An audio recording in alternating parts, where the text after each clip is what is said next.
Joining me today is Mr. Prashanth Prakash. He is a founding partner for Accel India.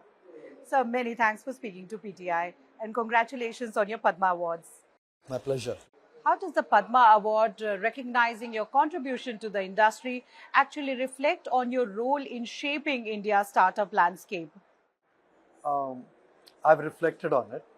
I really feel that it is the government's recognition of the startup ecosystem, which I think embodies this award, right? So, in the last 15 years, I believe the startup ecosystem, from being really not considered like you could have thought of it as a boutique industry, right, has now become the mainstream driver of our economy.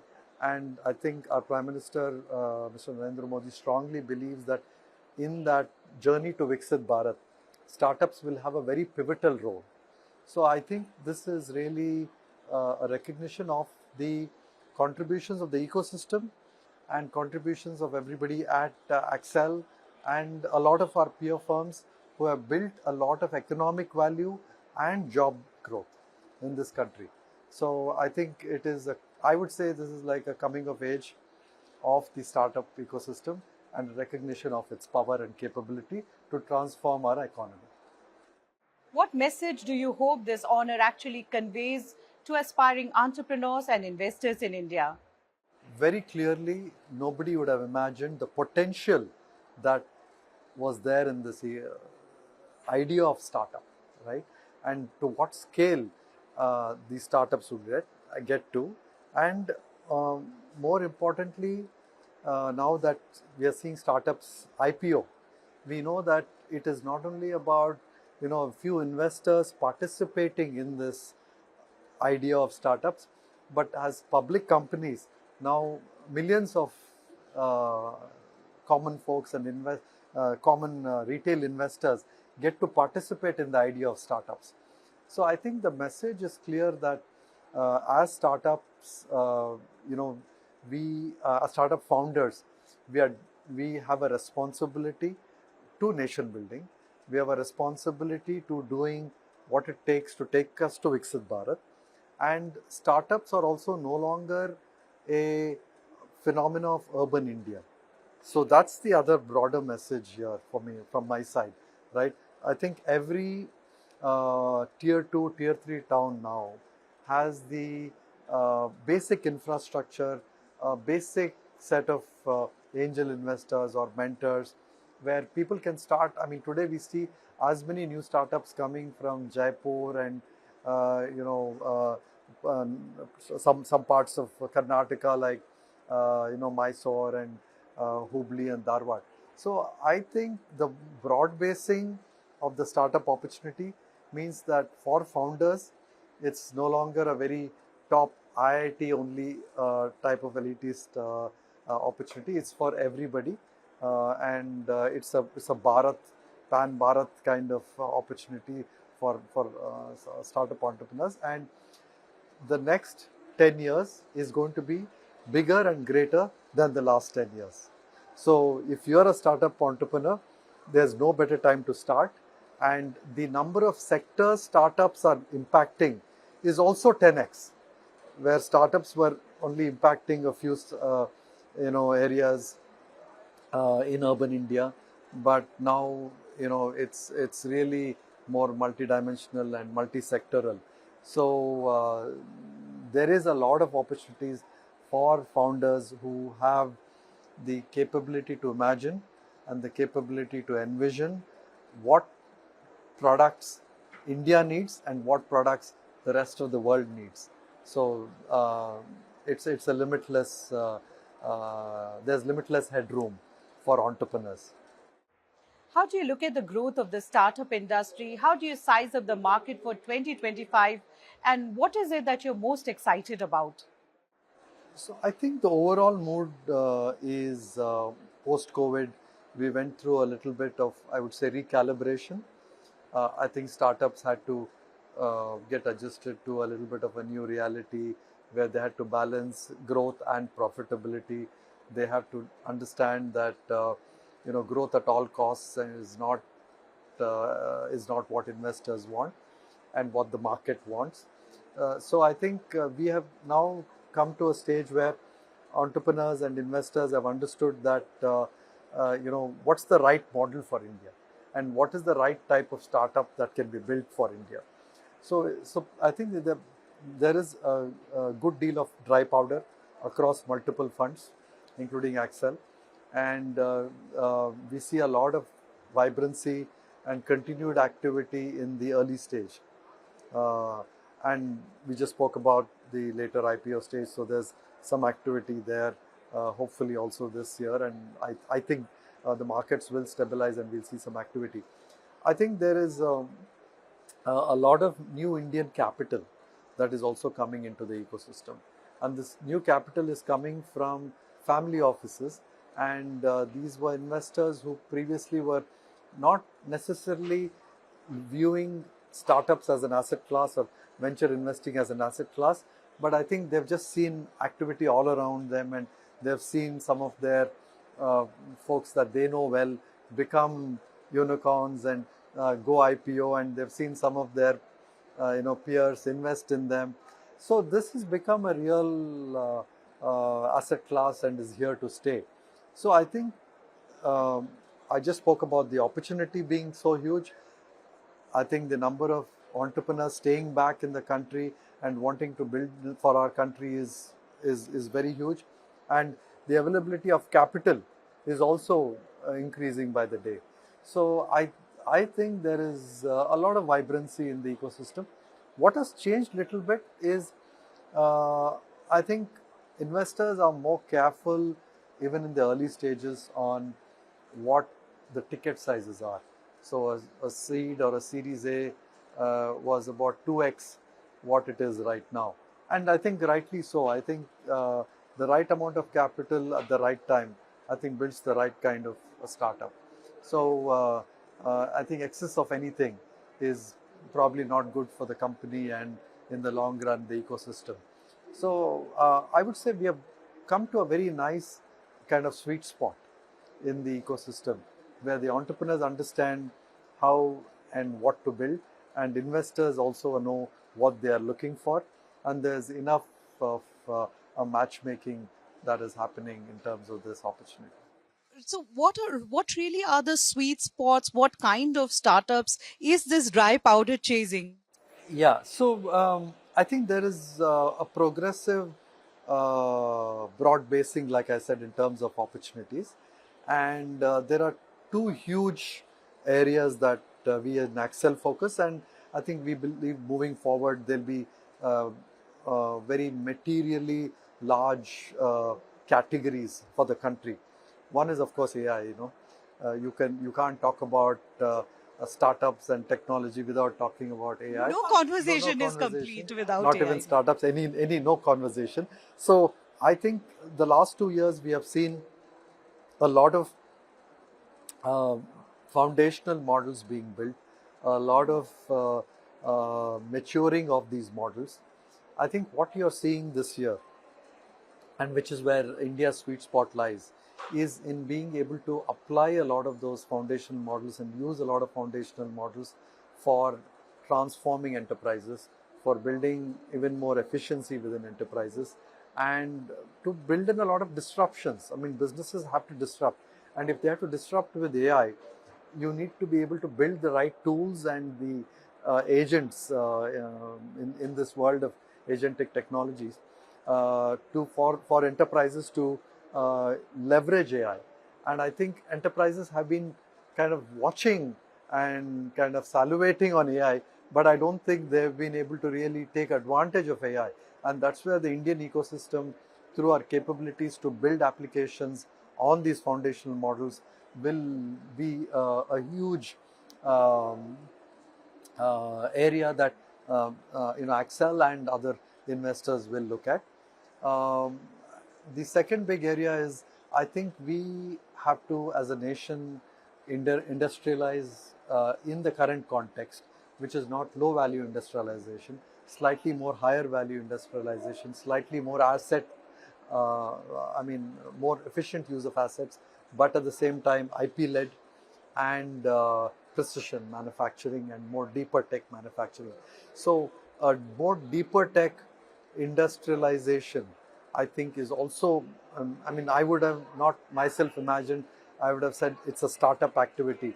But we are starting to see a lot of startup founders not really get intimidated by setting up a manufacturing capability, building real products. And so this whole idea that AI for industrialization, or AI plus physical asset based manufacturing and building, I think is going to help the country in a lot of import substitution. And once you uh, kind of leverage that for import substitution and build for the nation, uh, the ability for us to build frugally and with a very low cost base in India will help us plug into this new multipolar complex supply chain that is emerging from what's happening in the US and everywhere. I think the Indian entrepreneur has an opportunity to plug into those value chains, and that requires an understanding of AI, it requires an understanding of new age manufacturing and how to leverage IP. Okay, I'm hearing multipolarization and US and imports, and that's the cue for my next question. What do you make of US's tariff moves? How is this going to impact Indian growth, India per se, and indeed global growth, global GDP growth? See, globally, none of us know what is, I mean, it is TBD. We really need to see. It's too complex for me to comment on that. But I understand from the last 2-3 years of looking at where are India's strengths, where do we have a right to win beyond the services economy that we so nicely built out and exported, beyond the generic pharma industry. I think it is we can become a hub for processing IP.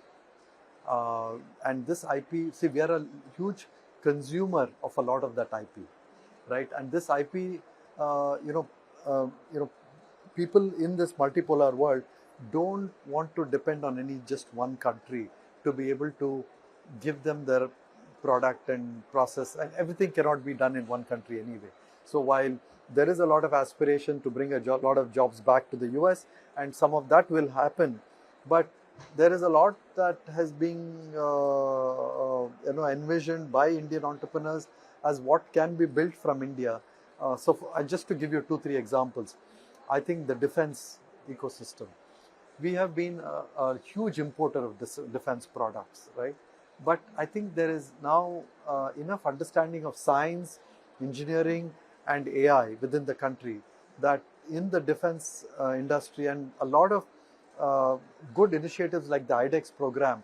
So startups now should take advantage of a lot of these programs that are there in the country, a little bit more openness by the venture ecosystem to invest in areas of defense which they were not in aerospace. We are a huge base for aircraft consumption and there are a lot of these interesting offset mechanisms where now we should be able to build for that.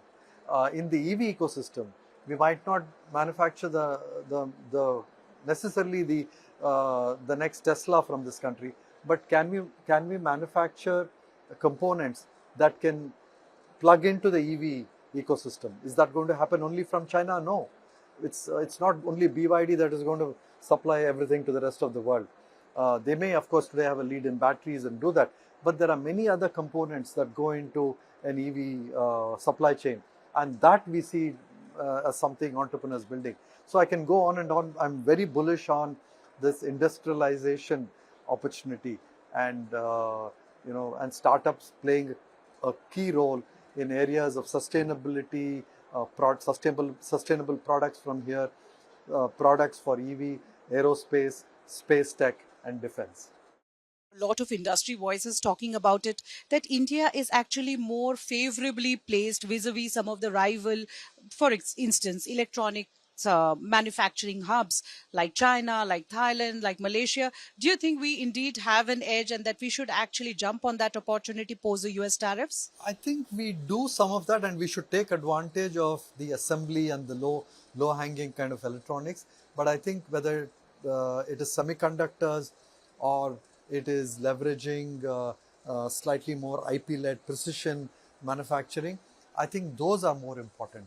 I think that's where you will, I mean, at least coming from a startup world, I would like to see disruptions. I would like to see innovation. And I think that can only happen if you, as a startup, are thinking of what is new and novel that I can offer in a traditional industry, or what is it that is disrupting a material, a specific material that is replacing another material, right? So I think these kind of transformational areas, whether it's in energy transformation, energy is huge. All kinds of innovations when it comes to energy transformation, and not just in automotive batteries, right? There are many kinds of innovations. Being able to provide for this, you know, new opportunities in defense, right? This whole area of unmanned vehicles. Of course, drones are the very small manifestations of, But overall but UAV. overall UAV is a huge opportunity, and I think we have all the kind of the building blocks. So entrepreneurs just have to put together those building blocks, and we have, for example, invested in a company called Sarla Aviation that is building an air taxi from from Bangalore, and that can, as a seven-seater, decongest a lot of traffic we face in our urban areas as an air taxi. And we are, maybe like 6 months, 1 year behind the best UAV in China or the best UAV in the US. So I think we are getting there. I think entrepreneurs are, and by the way, this team in Sarla has a global team. These are not, so I think being able to tap into this global repository of Indians who are building the best of the AI technologies and the best of these next generation disruption innovations in the rest of the world. I think being able to leverage them and collaborate with them both cross border and bring some of them back to India, and I think startups will be more nimble and agile in being able to build those collaborations and bring them here. So just to go back to your the original crux of the thing, I think there are multiple ways in which we can take advantage of this recent Tariffs. tariff announcements, and we just have to be creative and just plug into the right opportunity. Indeed, air taxis are going to reduce heartburn not just in Bengaluru, but a Many lot many of cities. other places. Yes, Right. yes. I wanted to come to your own personal journey before I move to Axel. When you look back at your journey of building Axel, what are the big things that stand out for you? I think the first thing that made Accel different is that we were all entrepreneurs as co-founders who started entrepreneurs. So we as entrepreneurs were very comfortable with building, or what you could say as co-building companies. So we had a very different culture in Accel of being bold and kind of adventurous on new categories and being very entrepreneurial. So I think that has been the, being early, being kind of visionary on new categories that have not formed but are yet to be formed. Like we got into e-commerce when there was no e-commerce, we got into SaaS when there was no SaaS, we got into B2B supply chains and companies when there was no B2B companies, and same in agri-tech and now in AI. And now I'm talking about the industrials, right? So I think we have had this idea of a prepared mind where we are saying, while entrepreneurs are the ones who will ideate and think of the next big thing, how can we be best prepared to support them?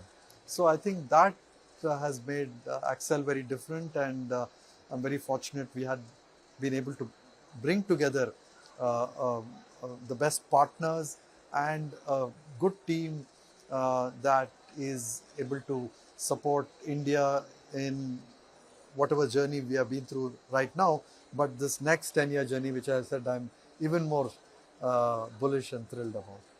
Uh, on Axel, I wanted to ask, what are the areas where Accel is going to open its purse strings over the next 1 or 2 years? What kind of startups are you most excited about? How much of money would we see you plowing into such startups? Is there a number there? Yeah. Also, two big names from your portfolio, Blackbuck and Swiggy, went public last year. Accel is the only global venture fund to be based in India. Apart from the capital, how else do you support the founders from seed to IPO? Yeah, so the first question I think I've largely touched upon.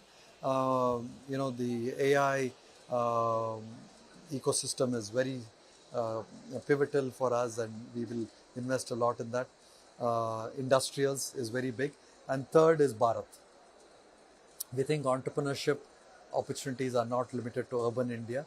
I think there's a lot of uh, areas in rural India when it comes to agriculture value chains, when it comes to also products and services that are very specific to the 700 million Indians or 800 million or 300 to 400 million households who have not been touched by entrepreneurship today. So, so it's AI, industrials, and Bharat. I think these are the three broad areas that, and we have just closed in January, as you know, a 700 million fund, and we are very actively deploying that 700 million fund, and we typically do 15 to 25 investments a year, and our expectations is that we will do 20 to 25 investments this year too, in these largely these three Will areas. that meet the 700 million overall size, or No, no, we it's just typically this make year? these investments over 2 3 years. 2 3 years. Okay, Yeah. okay, okay. Um, Was there another and the question second that I? question was about how you handhold the Ah, founders from so seed to so I IPO. like, yeah. So we have um, uh, three ways in which we do this. One, I think in the early stages, there is a lot of product envisioning and there's a lot of product building, and we really participate very actively in that process with the companies to be able to help them refine their product trajectory and get their initial lighthouse customers, whether it's in India or globally, and being able to get that what we call as go-to-market strategy really honed in. So that's the biggest thing. I mean, how do we get them from 0 to 1? And we also have this program called Seed to Scale, where, okay, once you have this initial MVP and you have initial set of customers, how do you scale? So we do a lot of collaborative, networking between some of our startups which are now huge, which have gone IPO, and the existing startups which are just starting in those journeys. And third is we have a lot of specialists within Accel, whether it's in marketing, whether it's being able to access the public markets, in being able to access the right kind of talent. So in all these areas, we have very deliberate, directed, and specific ways in which we intersect with these problems or challenges that these entrepreneurs have, and try to make a meaningful difference. Commerce Minister Mr. Piyush Goyal talked about how the startup industry, needs to reset or shift its innovation priorities, its innovation approach. My question to you is, given these observations, what should be the path for startups going forward in the next near term, mid term, and long term? I think we spoke a lot about this. So in that sense, we have covered most of this topic. But I will just re-emphasize that at a different point in a country's journey, there are different startups that are relevant. And we had a building out of the ecosystem in the last 15 years, where there were opportunities in urban India, where there were consumers who were looking for certain areas of convenience and being able to leverage the mobile phone and the power of the India stack and the fintechs that came to. So all of those have played a role in catalyzing and helping these technologies reach the consumer.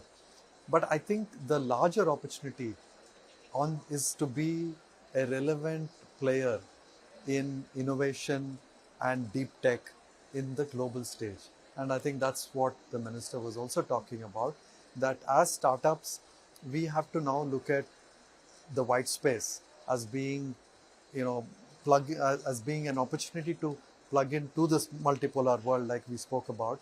And can these innovations not only be benchmarked as great innovations for India, but can these be great innovations that benchmark themselves for any other, with respect to any other country? And once you're able to do that, I think that's when you're able to take ourselves from the from a $4 trillion economy and a fifth largest economy to the number 3 economy and $7 to $10 trillion economy. So I think it is the challenge in front of our entrepreneurs is to dream big for not only India, but dream big of what you can build from India. Right. One final thing. The summers are on us. When will the funding winter be truly over for startups? I think we are largely, maybe we are not in, definitely not in winter, but I think we are in early summer. And I think that's a nice place to be, right? Nobody, I mean, this late spring and early summer, isn't that the best weather to be in? I think we are there, and I think it's something we can build on. And I think too much of thawing and too much of money flow is also, we have seen some of the negatives of that. So I think I like the sweet spot we are in today. Which would mean what? Funds looking to invest, but But invest cautiously with cautiously and on, and realistically. realistically, and for innovation and for entrepreneurs who are not only now building great products for the country, but who can dream big and build for the rest of the world. Mr. Prashanth Prakash, how wonderful a conversation this was. Many thanks for speaking to PTI, sir. Thank you for asking me all the right questions, and it was a pleasure being here.